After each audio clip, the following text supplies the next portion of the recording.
প্রথম মন্ত্রিসভা আজ সকালে অনুষ্ঠিত হয়। এখানে প্রথম যে সভায়, সেই সভায় অনুষ্ঠিত হয়েছে একটা যুগান্তকারী সিদ্ধান্ত, যেগুলো সেটা হচ্ছে যে সরকার তার নির্বাচনী ইশতেহার অনুযায়ী শস্য, ফসল, মৎস্য ও পশুপালন খাতে 10,000 টাকা পর্যন্ত কৃষি ঋণ সুদ সহ মওকুফের সিদ্ধান্ত গ্রহণ করেছে। এর মূল লক্ষ্য হল দরিদ্র কৃষকদের সামাজিক নিরাপত্তা নিশ্চিত করা এবং কৃষি খাতের মেরুদণ্ডকে শক্তিশালী করা। বাংলাদেশ ব্যাংকের তথ্য মতে সরকারি, বাণিজ্যিক ও বিশেষায়িত ব্যাংকসমূহ এবং বেসরকারি বাণিজ্যিক ব্যাংকসমূহের কোনো সমস্যা হচ্ছে? আপনারা কথা বলে তো এই জিনিসটা হবে না, আপনারা কেউই নিতে পারবেন না, জিনিসটা মেসেজটা নিতে পারবেন না। বাংলাদেশ ব্যাংকের তথ্য মতে সরকারি, বাণিজ্যিক ও বিশেষায়িত ব্যাংক সমূহ এবং বেসরকারি বাণিজ্যিক ব্যাংক সমূহে 25 ফেব্রুয়ারি 2026 পর্যন্ত সুদ সহ কৃষকদের নিকট পাওনা রয়েছে প্রায় 1550 কোটি টাকা, যা এই মওকুফের আওতাভুক্ত হবে। এই ঋণ মওকুফ করা হলে দরিদ্র কৃষকগণ নিম্নলিখিতভাবে উপকৃত হবে। প্রথমত, এতে আনুমানিক 12 লক্ষ কৃষক, একদম সবচেয়ে যারা দরিদ্র কৃষক, তারা উপকৃত হবেন। এর ফলে ক্ষুদ্র প্রান্তিক কৃষকগণ ঋণের হার দায় হতে মুক্ত হতে পারবেন, যা তাদের কর্মস্পৃহা বৃদ্ধি করবে এবং দেশের কৃষি খাতে উৎপাদন বৃদ্ধিতে সহায়ক হবে।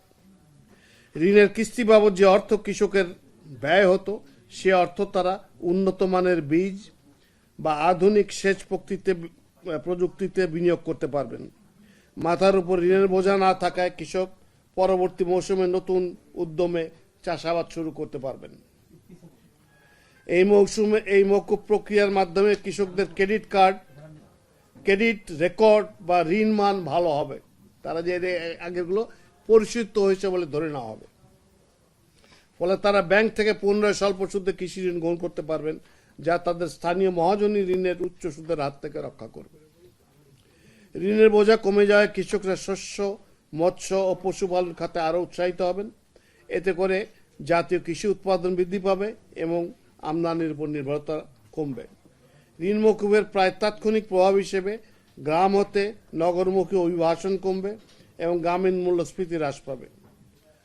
উল্লেখ্য যে প্রাক্তন প্রধানমন্ত্রী বেগম খালেদা জিয়ার সরকারের 1991-96 সময়ে তখন 5,000 টাকা মতো কৃষি ঋণের সুদ আসল মওকুফ করা হয়েছিল, যা কৃষকদের কষ্ট লাঘব হবে এবং উৎপাদন বৃদ্ধিতে অত্যন্ত সহায়ক হয়েছে। আজকের আরেকটা কাগজ ছিলটা কোথায়, ওই যে সেকেন্ড সিদ্ধান্ত বিবিধটা? আচ্ছা, ঠিক আছে, এইটাই। জি, 10,000 টাকা যেটা সুদ হয়েছে, অনেকে হয়তো 10,000 টাকা সুদ হয়ে 20,000 30,000 হয়েছে, পুরোটাই কি যাবে? পুরো সুদ সহ সব মওকুফ হয়ে যাবে, সুদ সহ সব, সুদ আসল সহ।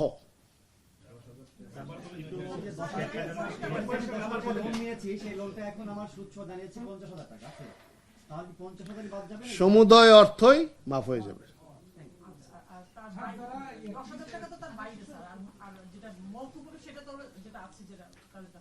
জি জি, যেটা আছে তার খাতে সমস্তটা মাফ হয়ে যাবে। 10,000 সিলিং এর নিচে যারা কৃষক মূল ঋণ নিয়েছেন 10,000 টাকা, আপনি বলছেন সুদ আসল সহ 10,000 টাকা মওকুফ হবে। ওনার ঋণের সুদ হয়েছে ধরে নিলাম আরো 4,000 টাকা, মোট 14,000 টাকা ব্যাংক ওনার কাছে পায়। ওনার এখন মওকুফ হবে কত? ওনার এই 14,000 টাকায় মওকুফ হয়ে যাবে সমস্তটাই। তার মানে মূল ঋণ 10,000, আপনারা মূল ঋণ এবং তার সুদ মওকুফ, সুদ আসল সব মাফ হয়ে যাবে, মওকুফ হয়ে যাবে। যেগুলো রাষ্ট্রায়ত্ত, মূলত কৃষি এগুলো তো সরকার রাষ্ট্রায়ত্ত ব্যাংকগুলো থেকে যায়।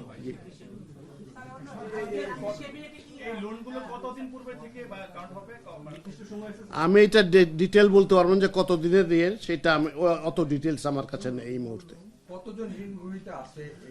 এটাতে প্রায় 15 লাখ বললাম যে আপনাকে, 15 লাখ মতো কৃষক। 12 লাখ না, 12 লাখ, সরি 12 লাখ, 1500 কোটি।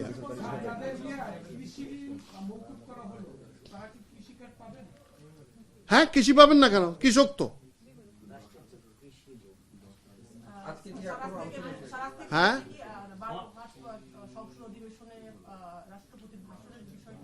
না আজকে আলোচনা হয়নি। না, অনির্ধারিত কোনো আলোচনা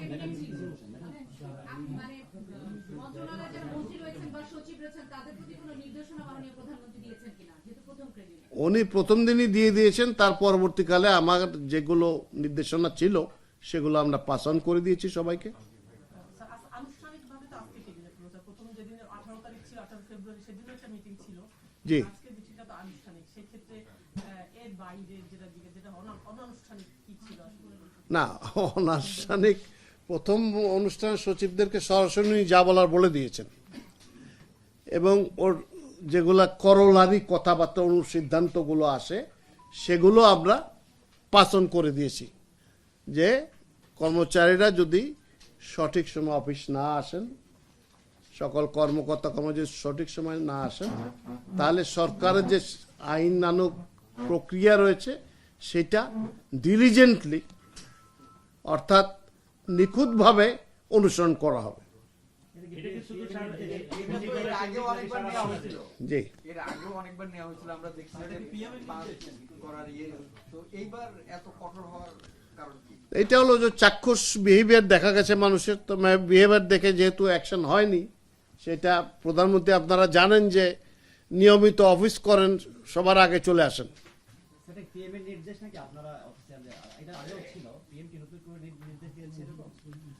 পিএম তো প্রথম মন্ত্রিসভাতে পিএম নির্দেশ দিয়েছেন স্যার, এটা যে সবাই টাইমলি আসবেন। প্রধানমন্ত্রী সকাল 9টায় আসছে। স্যার, এটা নিয়ে কি আসলে আপনাদের মাঝে কোনো উৎসাহ সৃষ্টি হচ্ছে কিনা, যে সকালে মানে সময় সম্পর্কে যে সময় সচেতনতা বাড়ছে কিনা? স্যার, সময় সচেতন নিঃসন্দেহে বেড়েছে, আপনারা বলতে পারবেন আরো ভালো।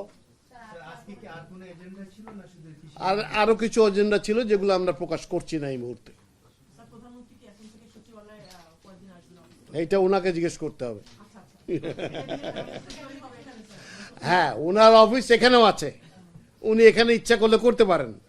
সাধারণত ওনারা অন্য অফিসে করেন, কিন্তু উনি এখানে জনদুর্ভোগের কথা বিবেচনা করে অনেকগুলো কাজ উনি, যেমন রাস্তায় কোনো প্রোটোকল নিচ্ছেন না, এবং এর জন্য একটু আগে চলে আসেন উনি, যাতে ইভেন কি কোনো বাধা সৃষ্টি না হয়, নর্মালি যাতে আসতে পারে। সেই জন্য এর ফলাফল হয়েছে যে অন্যদের যেই প্রেশারটা হওয়া দরকার সেই প্রেশারটা তৈরি হয়ে গেছে।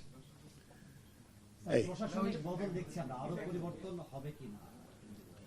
এটা সময় বলবে, অ্যাজ টাইম কামস ইন, পরিবর্তন তা ক্যাবিনেট তো স্বাভাবিক। কি বৃহস্পতিবারেই হবে? মানে আপনার হ্যাঁ, মোটামুটি ঠিক রয়েছে যে বৃহস্পতিবারে হবে। আর একনেক পারচেজ একনেকেরটা প্রথমটা বসলে পরে তারপরে ওটা ঠিক করা হবে। পারচেস কমিটিগুলা যারা সভাপতি আছেন তারা তাদের সুবিধা মতো সময় আমার সাথে আলোচনা করে ওনারা সিদ্ধান্ত নেবেন। Thank you.